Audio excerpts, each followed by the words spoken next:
প্রত্যেকটা কোরবানি আসলেই এক শ্রেণীর মানুষ সমাজে বলা শুরু করবে কোরবানি মানবিক না, কোরবানি অমানবিক। এই ব্যাপারে আমার তিনটা গুরুত্বপূর্ণ পয়েন্ট। দেখেন, আপনি যে কোরবানিকে অমানবিক বলছেন, আপনার আসলে মানদণ্ডটা কি? মানবিকতার অথবা অমানবিকতার আপনার আসলে মোরাল কম্পাসের আপনার কম্পাসের কি আসলে কোনো স্টেবিলিটি আছে কিনা? এবং এই জিনিসটা মুসলমানদেরও অ্যাপ্রিসিয়েট আমরা অনেক সময় করি না, যে ইসলাম আসলে কতটা সুন্দর, বা আমরা যে আসলে ইসলামের ব্যাপারে এতটা কনভিন্সড কেন কনভিন্সড। ধরেন একটা স্কেল। এখন এই স্কেলটা আপনি মরুভূমিতে নেন, আপনি বরফের দেশে নেন, আপনি যেখানে নেন এবং আপনি যেই সময় নেন, এই স্কেলটা কিন্তু এই স্কেলই। এখানে মিলিমিটার কি, সেন্টিমিটার কি, এটার একটা স্পেসিফিক ডেফিনেশন আছে। এখানে আমি ইঞ্চ বলতে কি বোঝো, এটা স্পেসিফিক ডেফিনেশন আছে। সো এইটা দিয়ে আমি মাপলাম, আমি বললাম এটা 3 মিলিমিটার, এটা 5 মিলিমিটার, এটা এত সেন্টিমিটার। তাহলে আমি বললাম কোনটা বড় কোনটা ছোট, রাইট? আমি বললাম যে এটা বেশি বড়, এটা বেশি ছোট, আমি স্কেল দিয়ে মাপছি। তা আপনি যে কোরবানি মানবিক কি অমানবিক আপনি যে মাপতেছেন, আপনার স্কেলটা আসলে কি? চিন্তা করে বলেন, আপনার স্কেলটা আসলে কি? আপনার কিন্তু আসলে কোনো স্কেল নাই।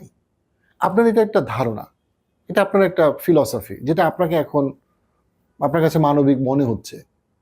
আপনি দেখেন, আপনার নানি দাদি আমাদের সমাজের, এবং এটা ডেফিনেটলি ইউরোপিয়ান সমাজের ক্ষেত্রে আরো বেশি সত্যি, তাদের গ্র্যান্ডমাদাররা বা আমাদের দেশের নানি দাদিরা যেই পোশাক পরে একটা সামাজিক অনুষ্ঠানে যাওয়াকে বা রাস্তায় চলাফেরা করাকে অসভ্যতা মনে করত, অনেক ক্ষেত্রেই আমরা বর্তমানে সেটাকে অনেকে মনে করে সভ্যতার চূড়ান্ত, মানে চূড়ান্ত সভ্য এবং চূড়ান্ত ব্যক্তি স্বাধীনতার বহিঃপ্রকাশ, শিক্ষার বহিঃপ্রকাশ হচ্ছে গিয়ে এমন কিছু পোশাক পরা, যেই পোশাককে মাত্র 60 বছর আগে মানুষ অসভ্য বলতো বা অসভ্য মানুষের পোশাক বলতো।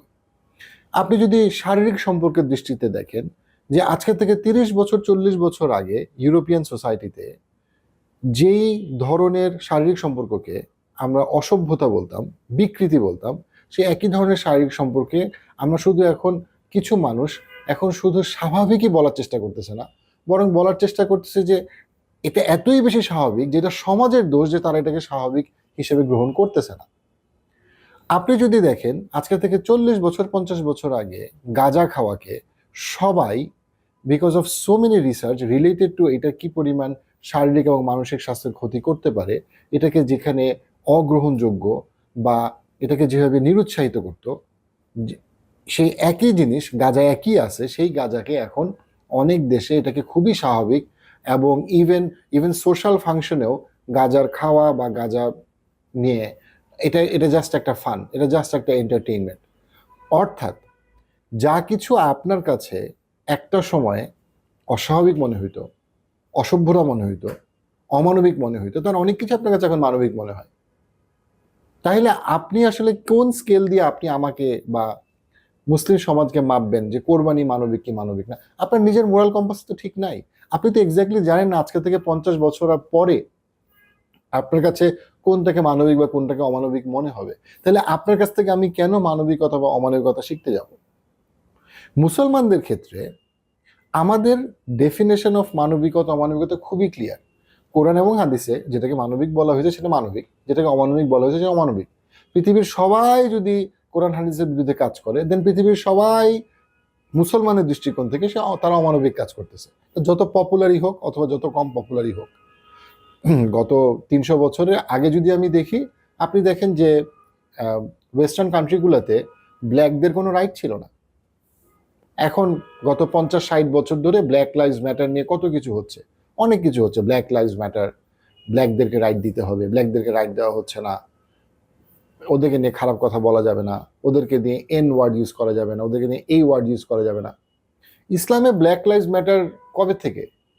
রাসূলুল্লাহ সাল্লাল্লাহু আলাইহি ওয়াসাল্লাম নবী হওয়ার পরে প্রথম দিককার ইনস্ট্রাকশনগুলোর মধ্যে একটা ইম্পর্টেন্ট ইনস্ট্রাকশন হচ্ছে ব্ল্যাক লাইভস ম্যাটার।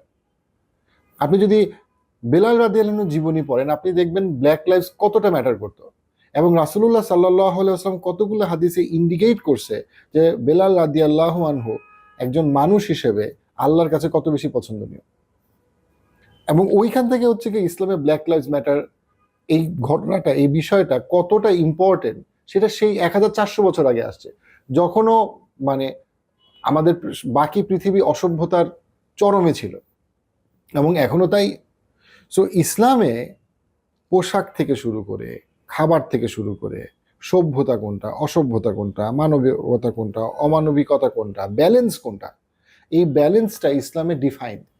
হ্যাঁ, এবং এটার এমন কিছু প্রিন্সিপাল দেওয়া আছে, সেই প্রিন্সিপালগুলো যদি পৃথিবীতে নতুন কিছু আবিষ্কার হয়, নতুন কোনো, সেটা নতুন কোনো খাবার হোক, নতুন কোনো উদ্ভিদ হোক, সেটা মানুষের জন্য ব্যবহার করার কি উপযোগী কিনা, সেইটাও আমাদের যে কোরআন এবং হাদিস থেকে আমরা যে প্রিন্সিপালগুলো এবং যে ফিলসফিগুলো পাই, ইসলামিক ফিলসফি এবং ইসলামিক প্রিন্সিপালগুলো পাই, সেইখান থেকে আমাদের আলেমরা এবং আমাদের মুফতিরা প্রপারলি বলতে পারে যে আসলে এটা কি উপযোগী কি উপযোগী কিনা, এটা কি কল্যাণকর কি অকল্যাণকর কিনা।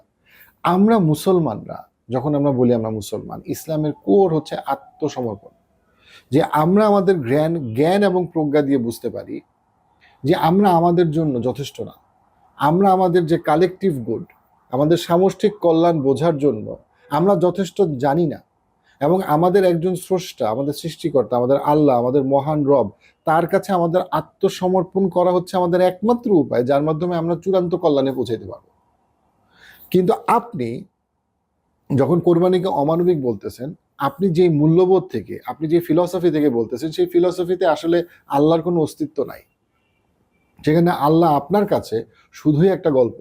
আমাদের কাছে আল্লাহ এমন একজন সত্তা যে শুধু উনি আমাদেরকে সঠিকভাবে গাইড করতে পারে যে কোনটা আসলে কল্যাণকর, কোনটা আসলে অকল্যাণকর। সো আপনি যেই ভঙ্গুর মানদণ্ড নিয়ে আমাদের এই আল্লাহ প্রদত্ত যেই ইবাদত, সেই ইবাদতকে যে আপনি মাপতে আসছেন, সেটা আসলে একেবারেই গ্রহণযোগ্য না। এবং এটার প্রশ্নটাই অদ্ভুত যে কোরআন মানবিক কি অমানবিক, যখন আল্লাহ আজ্জা ওয়া জাল স্পষ্টভাবে এটাকে আমাদের জন্য নির্দেশ হিসেবে দিয়েছেন। সেটা আমরা গরু বলি, সেটা আমরা ছাগল বলি, প্রত্যেকটা সামর্থ্যবান মুসলমানের জন্য।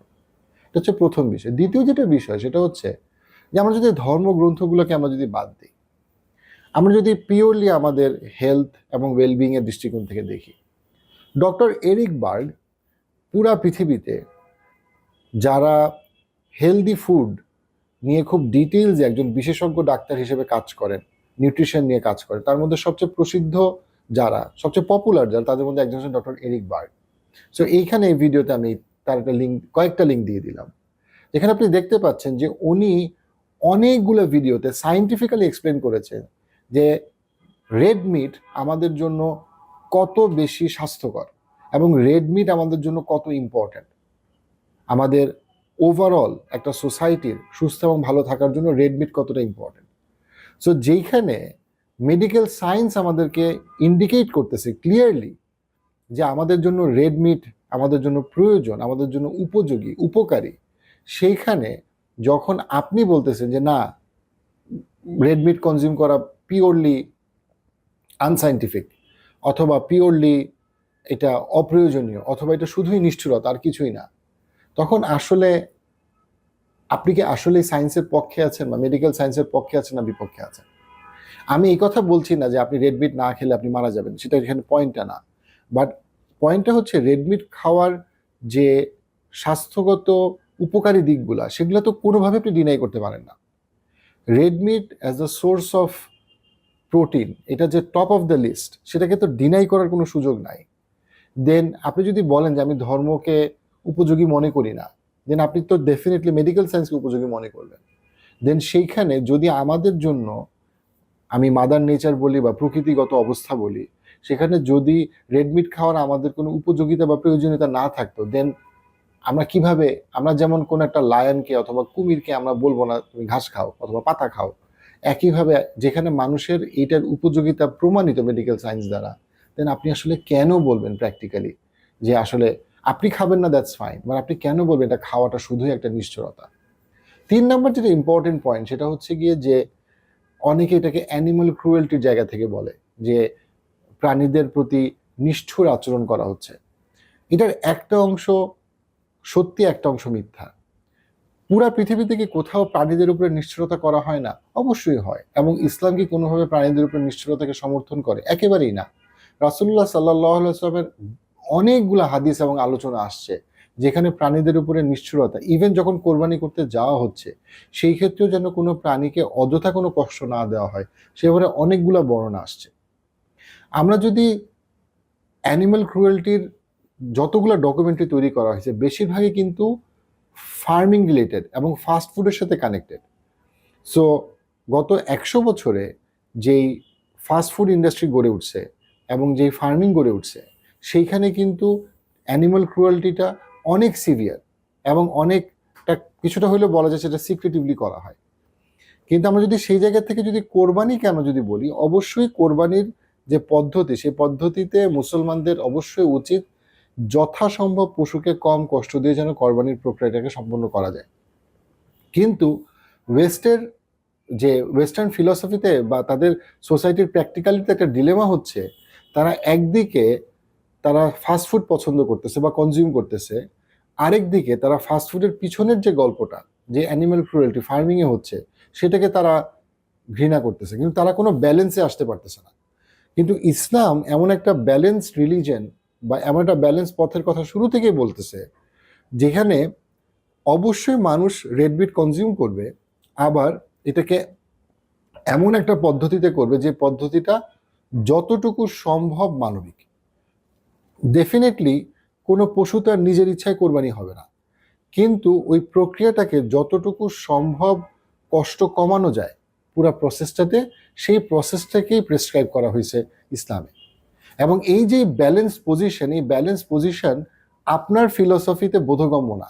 সো আপনার আপনি যদি দেখেন যে ওই ফিলসফির মানুষরা দুইটা এক্সট্রিমে যায়। একটা এক্সট্রিমে ইদার সে এই ফাস্টফুড ইন্ডাস্ট্রির নির্মমতাকে সে সমালোচনা করবেই না এবং সে যে কোনো রকম খাবার বা ফাস্টফুড সে কনজিউম করবে, আরেক দিকে সে পুরোপুরি ভেজিটেরিয়ান হয়ে যাবে। কিন্তু ইসলাম এমন একটা ব্যালেন্স পদ্ধতিকে সে প্রেসক্রাইব করে যেটা সারা পৃথিবীর মানুষ সহজেই বুঝতে পারে এবং গ্রহণ করতে পারে এবং মেক সেন্স করে। সো ওভারঅল কোরবানিকে অমানবিক বলাটা হাস্যকর, এটা মেক সেন্স করে না। এই ভিডিও ক্লিপসগুলো যদি আপনি মিস করতে না চান, পার্সপেক্টিভ ক্লিপসে সাবস্ক্রাইব করুন।